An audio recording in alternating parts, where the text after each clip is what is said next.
Maryam Aurangzeb media talk کر رہی ہیں، آپ کو لے چلتے ہیں۔ 24 آورز کی ٹرانسمیشن جو ہے وہ سٹارٹ کر دی گئی ہے۔ اسی طرح ریجنل لینگویجز 11 علاقائی لینگویجز کے اوپر پروگرامنگ اس کا آغاز کیا جا چکا ہے۔ اسی طرح انوائرمنٹ کے اوپر ایک مکمل ڈیڈیکیٹڈ، جتنی پاکستان کی بائیو ڈائیورسٹی ہے، جتنی انوائرمنٹل چیلنجز ہیں، جتنی ٹیکنالوجی کی انوائرمنٹل ایڈوانسمنٹ ہے، جو پورا ایک لینڈسکیپ ہے جیوگرافیکل سپریڈ انوائرمنٹ کا پاکستان کے اندر ہے، ان تمام وائلڈ لائف جتنی ہے، جو پاکستان کے اندر واٹر مینجمنٹ ہے، کنزرویشن ہے، فارسٹ مینجمنٹ ہے، اس تمام کی ڈیڈیکیٹڈ ٹرانسمیشن کا آغاز کر دیا گیا ہے۔ اسی طرح ٹیک کے نام سے ایک اسٹوڈیو کا آغاز کیا گیا ہے، جس کے اندر کا آغاز کر دیا گیا ہے۔ اسی طرح ٹیک کے نام سے ایک اسٹوڈیو کا آغاز کیا گیا ہے، جس کے اندر ٹیکنالوجی سے ریلیٹڈ، آئی ٹی سے ریلیٹڈ پرائم منسٹر کا بھی ایک ویژن ہے جو اکنامک ریوائول کے اندر ہے۔ آئی ٹی ریلیٹڈ جتنی انفارمیشن ہے، جن بچوں کو، جن نوجوانوں کو ایکسیس نہیں ہے، ایک research based transmission on I T کے اوپر ڈیڈیکیٹڈ اسٹوڈیو اور ٹرانسمیشن کا آغاز کیا گیا ہے۔ اسی طرح جو ڈرامہ پروڈکشن اور آڈیو ڈرامہ ریل ہے، اس کے اوپر ڈرامہ اسٹوڈیو ریل کے نام سے ایک اسٹوڈیو کا آغاز کیا گیا ہے، جہاں ایک کتنی دیر میں 2 سے 3 منٹ 2 سے 3 منٹ میکسیمم میں ایک سبق آموز ریل ہے ڈرامہ کی، جو لائیو اس وقت میں اندر گئی تو ریکارڈ بھی ہو رہی تھی، اس کا آغاز کر دیا گیا ہے۔ اسی طرح جو پوڈ کاسٹ اسٹوڈیو ہے، یہ تمام اسٹوڈیوز آج میڈیا کے سامنے دکھائے گئے ہیں۔ یہ state of the art international standard کے اوپر ان اسٹوڈیوز کا آغاز کیا گیا ہے۔ پوڈ کاسٹ اسٹوڈیوز کا بھی آغاز کر دیا گیا ہے۔ ایک ڈیڈیکیٹڈ میوزک کی transmission, 24 hours live music transmission کا آغاز ریڈیو پاکستان میں کیا گیا ہے۔ اسی طرح ورلڈ سروسز، جتنے اوورسیز پاکستانیز ملک کے باہر بیٹھے ہیں، پاکستان کا پورا کانٹینٹ، چاہے وہ نیوز کا کانٹینٹ ہو، چاہے وہ کلچر کا ہو، ہیریٹیج کا ہو، اور تمام جو نیوز سروسز ہے وہ ورلڈ سروس کے نام سے اس کا آغاز کیا گیا ہے۔ اسی طرح جو FM 101 ہے، اس کے 25 سال مکمل ہونے کو آئے ہیں، اور وہ ہم انشاءاللہ اس کی جلدی سیریمنی کریں گے۔ اس کا پورا ریوائول اور کس طرح اس کی مونیٹائزیشن کی جا سکتی ہے، کس طرح اس کی اسپانسرشپ، کس طرح وہ فائنینشلی وائبل کیے جا سکتے ہیں، وہ ان کی ٹرانسمیشن کا آغاز کیا گیا ہے۔ نیوز بلیٹن نیشنل کے نام سے ایک اسٹوڈیو ہے، اس کا آغاز، اور سب سے اہم ترین آج 12 اسٹوڈیوز کا جو میں دیکھنے آئی تھی کہ ان کی ٹرانسمیشن، جو ٹرائل ٹرانسمیشن چل رہی تھی، وہ کمپلیٹلی مکمل طور پر ایفیشینٹ اور ورلڈ کلاس لیول پر آ چکی ہے۔ صوت القرآن جو ہے اس کا یہ ایک ویژن تھا، یہاں میں احسن اقبال صاحب کو ضرور اکنالج کرنا چاہوں گی۔ یہ ان کا ایک مشن تھا، ان کا ایک ویژن تھا، جس کو ریڈیو پاکستان نے عملی جامہ پہنایا ہے، اور اس کے اوپر ٹرانسمیشن ہم نے اس کو ڈیجیٹل بھی کر دیا ہے، اور اس کو اوورسیز پاکستانیز کے ساتھ بھی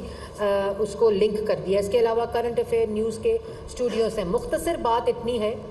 کہ یہ تمام چیزیں 14 ماہ کی مختصر مدت میں ہوئی ہیں، اور وہ اس سے پہلے وزیر اطلاعات جو صحافیوں کے منہ پر تھپڑ مارنے کے اندر مصروف تھے، جو صحافیوں کی پسلیاں توڑنے، جو ایک پورا صحافیوں نے 4 سال کا سینسرشپ کا وہ دیکھا ہے، اللہ تعالیٰ کے فضل و کرم سے پچھلے 14 ماہ میں، جہاں یہ تمام revival of music, film, heritage, culture, P T V کے اندر میں ایک الگ پریس کانفرنس کروں گی کہ 14 ماہ میں ان کی کیا اچیومنٹس ہیں۔ اسی طرح ریڈیو پاکستان کے اندر سنیماز کا قیام ہے، ریسرچ سیلز کا قیام ہے۔ ان تمام اسٹوڈیوز کو یونیورسٹیز کے لیے اوپن کیا جائے گا، تاکہ ریڈیو پاکستان وہی پلیٹ فارمز نوجوانوں کو پرووائڈ کرے کہ وہ اپنے اسکل کا، اپنے اندر جو صلاحیت ہے، جو کیپیسٹی ہے، اس کا بھرپور استعمال کرتے ہوئے وہ آج جو ہم سلور اسکرین کے اوپر، آج جو ہم براڈ کاسٹنگ کے اندر، میوزک کے اندر بڑے بڑے چہرے دیکھتے ہیں، وہ ریڈیو پاکستان اور پاکستان ٹیلی ویژن کی پیداوار ہیں، اور یہی وہ مقصد ہے، اس کا ریوائول ہے۔ P T V academy, radio Pakistan کی اکیڈمی، اور اسی طرح انفارمیشن سروسز اکیڈمی کو بھی انٹیگریٹ کر کے ایک سمر پروگرام یونیورسٹی اسٹوڈنٹس کے لیے سٹارٹ کیا جا رہا ہے۔ تو آپ جھوٹ بول سکتے ہیں، نفرت پھیلا سکتے ہیں، سازش کر سکتے ہیں، منفی پروپیگنڈا کر سکتے ہیں، ان ریاستی اداروں کو اپنے سیاسی مقاصد کے لیے استعمال کر سکتے ہیں، ملک کو ٹکڑے ٹکڑے کرنے کی بات کر سکتے ہیں۔ آج موصوف فرما رہے تھے کہ اگر ہم IMF کی حمایت نہ کرتے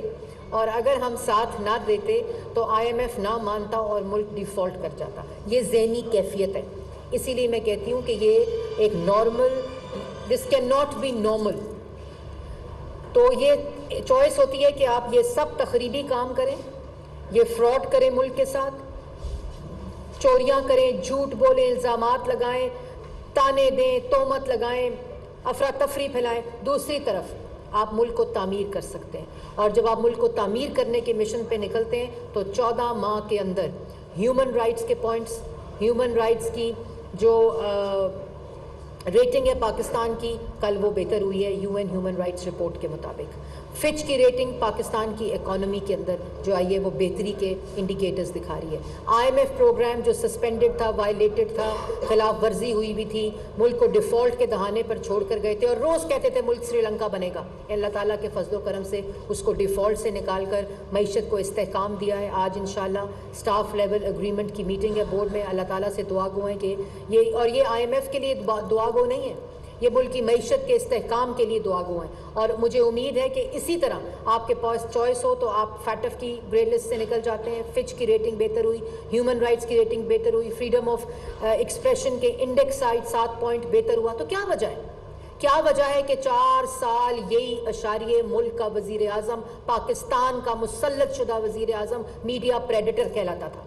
کیا وجہ ہے کہ ہیومن رائٹس رپورٹ جب سپریم کورٹ میں پیش ہوتی تھی تو اس میں ہیومن رائٹس وائلیشن نظر آتی تھی؟ کیا وجہ ہے کہ اکنامک جو پاکستان کی اکانومی ہے اس کو تباہ کر کے ڈیفالٹ کے دہانے پر چھوڑ کے آئے؟ وجہ صرف یہ تھی کہ